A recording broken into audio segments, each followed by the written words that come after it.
የአብርሽ ወንድም ወንድሙን ምንድነው የተፈጠረው? ደስታህን ምንድነው ያሳጣህ? የሚለውን የእኛንም ጥያቄ ጠይቆልናል ማለት ነው። አብርሃምም ደግሞ እንግዲህ ያስጨነቀውን ነገር ተናግሯል። ምክንያቱም ያለው ነገር ሁሉንም ነገር ይሄ ነገር ነው ብሎ ተናግሯል። ያ ሁሉንም ነገር መናገር አይጠበቅብኝም፣ ግን ብዙ ነገር አለ ብሎ ተናግሯል።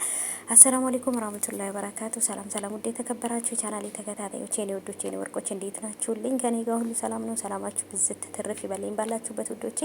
ዛሬም እንግዲህ በድጋሚ በአብርሽና በወንድሙ ላይ መጥቻለሁ። አብርሃም እጅግ በጣም ደስታ እንደሌለውና ከፊቱ ላይ ደስታ የሚባል ነገር እንደጠፋ ብዙዎቻችን እያወራንበትና እየተነጋገርንበት ያለን ነገር ነው።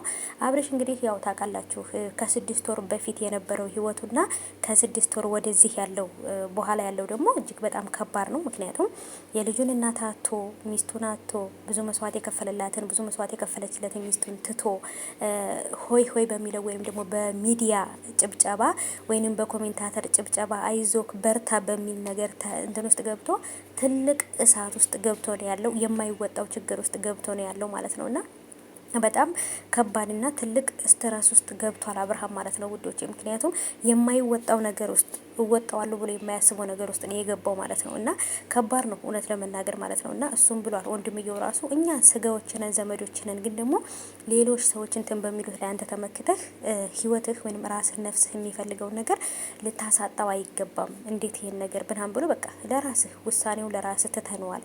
ለአንተ የሚስማማህ ነገር ለእኛ ይስማማናል፣ አንተን የሚያስከፋህ ነገር ደግሞ እኛን ያስከፋናል።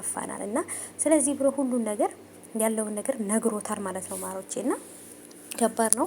አብርሃምም ደግሞ የእውነት በጣም እንደተከፋና ውስጡ ትልቅ ሀዘን እንዳለ ስሜቱ እንደተጎዳ ፊቱ ላይ ያስታውቃል። ትናንትናም ሩታ ሰርፕራይዝ ስታደርገው እዛም ጋር በጣም ብዙ ነገር ሲደረግ እያየን ነው።